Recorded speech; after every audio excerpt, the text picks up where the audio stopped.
कि आपकी उम्र हो गई है शादी की और आपके लिए सही रिश्ते नहीं आ रहे हैं, या रिश्ते आ रहे हैं तो किसी न किसी कारण से संबंध नहीं जुड़ पा रहा है। अगर ऐसा है, तो ऐसा भी हो सकता है कि आपका मांगलिक दोष आपकी शादी होने में विलंब का कारण हो।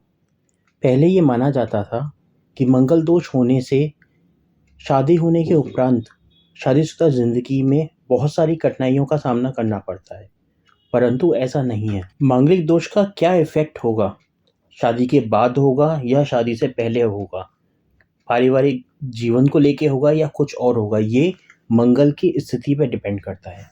और बहुत से केसेस में तो देखा जाता है कि बंदा मांगलिक तो है, मगर उसका मंगल दोष किसी न किसी कारण से निष्प्रभाव हो रहा है, निष्फल हो रहा है। तो आइए शुरू करते हैं वीडियो को और जानते हैं कि मंगल दोष आपकी कुंडली में बन रहा है या नहीं, कैसे पता करना है? बन रहा है तो उसका किस तरीके से आपके ऊपर इफ़ेक्ट होगा उस मंगल दोष का, वो चेक करेंगे। और हर मंगल दोष खराब होता है या नहीं होता है, या किस तरह से हम मंगल दोष को निष्प्रभाव कर सकते हैं या खुद ही निष्फल हो रहा है मंगल दोष, ये हम जानेंगे इस वीडियो में। चलिए शुरू करते हैं। सबसे पहले हम देखेंगे क्या होता है मंगल दोष। कुंडली में जब लग्न भाव, चतुर्भाव, सप्तम भाव, अष्टम भाव या द्वादश भाव में मंगल स्थित होता है तो कुंडली में मंगल दोष बनता है। अब आपको स्क्रीन पे जो कुंडली नज़र आ रही है, इसमें ऐसा हो सकता है कि जहाँ पे आपको 1 लिखा हुआ नज़र आ रहा है, वहाँ पे आपकी कुंडली में ये 1 ना लिखा हुआ हो, कुछ और संख्या लिखी हुई हो। मगर यहाँ पर 1 का मतलब है कि ये भाव पहला है, उसके बाद दूसरा, तीसरा, चौथा, इस तरीके से भाव नंबर लिखे हैं, ना कि नंबर। आपकी कुंडली में जो नंबर लिखे होंगे वो राशि के नंबर होंगे, आपको उनसे कंफ्यूज नहीं होना है।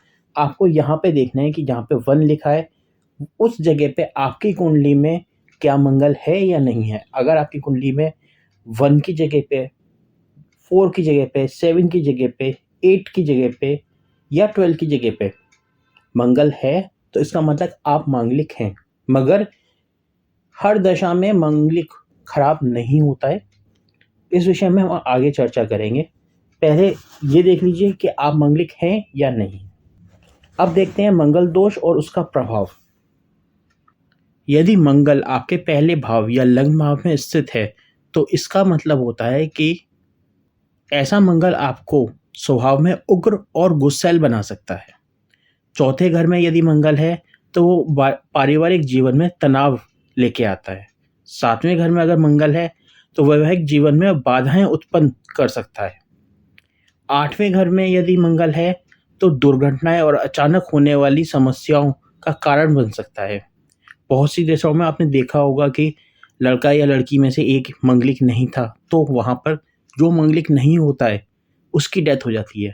ये अगर 8वें घर का मंगल होता है तब ऐसा होता है, और घरों में यदि मंगल है तो ऐसा नहीं होता है। 12वें घर का मंगल मानसिक तनाव देता है और खर्चों में वृद्धि कराता है। यहाँ पर शादी में विलंब होने वाला जो कारण है, ये 7वें घर में यदि आपके में मंगल है तो आपके में शादी में विलंब हो सकता है। 7वें घर में भी और 8वें घर में भी यदि मंगल होता है तो वो विवाह में विलंब करा सकता है।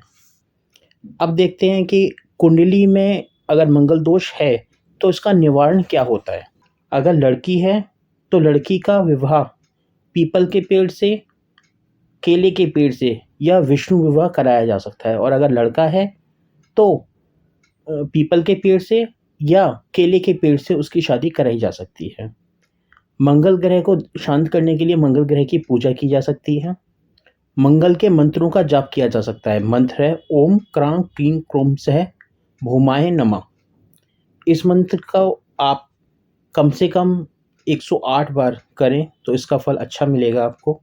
और अगर आप ना कर पाएँ तो इसकी वीडियो आपको हमारे चैनल पे मिल जाएगी, और उसका लिंक मैं ऊपर आई के बटन पे भी डाल दूंगा। आप रुद्राभिषेक और शिव जी की पूजा कर सकते हैं। वैवाहिक योग समान मांगलिक व्यक्ति से विवाह। आप अगर मांगलिक हैं तो अपना विवाह एक मांगलिक कन्या या वर के साथ ही करें तो भी मंगल का दोष खत्म हो जाता है। और सबसे अहम, मंगलवार के दिन काले कपड़े पहनने से बचें। आगे हम देखते हैं क्या मांगलिक दोष हानिकारक होता है।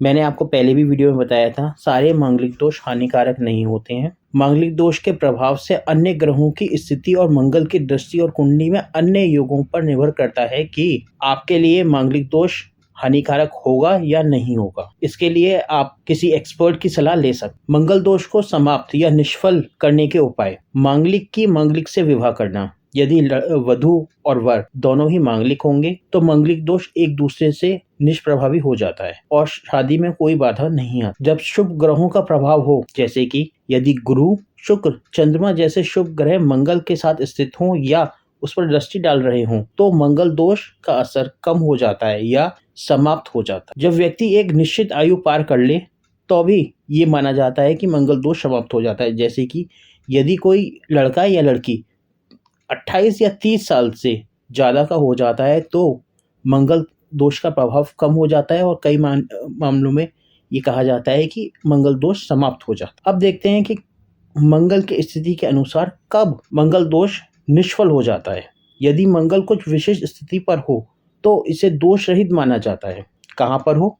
द्वितीय भाव में हो, चतुर्थ भाव में हो, अष्टम भाव में हो या 12वें भाव में हो और कुछ विशेष राशियों के साथ हो। यदि मंगल अपनी स्वयं की राशि में है, मतलब मेष या वृश्चिक राशि में है, उच्च राशि में है, मतलब मकर राशि में है या मित्र राशि में है, सिंह, धनु, मीन, कर्क आदि में हो, तो इसका अशुभ प्रभाव समाप्त हो जाता है। विशेष उपाय और पूजा के द्वारा मंगल दोष को निष्फल किया जा सकता है।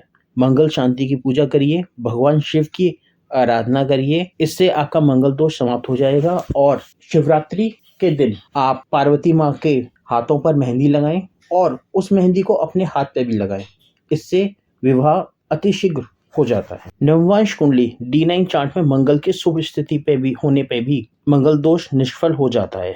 यदि नववांश कुंडली D9 में मंगल शुभ स्थिति में हो तो जन्म कुंडली D1 में मौजूद मंगल दोष अप्रभावी हो जाता है। दोस्तों, ये थी मंगल की दृष्टि की बात। आगे हम वीडियो लेके आएंगे। यदि आपकी शादी नहीं हो रही है तो आप अपना लाइफस्टाइल और वास्तु के जरिए अपनी शादी आपकी जल्दी हो जाए, इसके लिए क्या उपाय कर सकते। अगर आपको ये वीडियो हमारा अच्छा लगा हो तो आप लाइक करें, शेयर करें उन दोस्तों के साथ जिनकी शादियां नहीं हो रही हैं या जो मांगलिक हैं। और मैं फिर कहूँगा, मंगल दोष से डरने की जरूरत नहीं है, इसका उपाय पॉसिबल है और इसे निष्फल किया जा सकता है। थैंक यू फॉर वॉचिंग और मेरे चैनल को सब्सक्राइब करना मत भूलिएगा।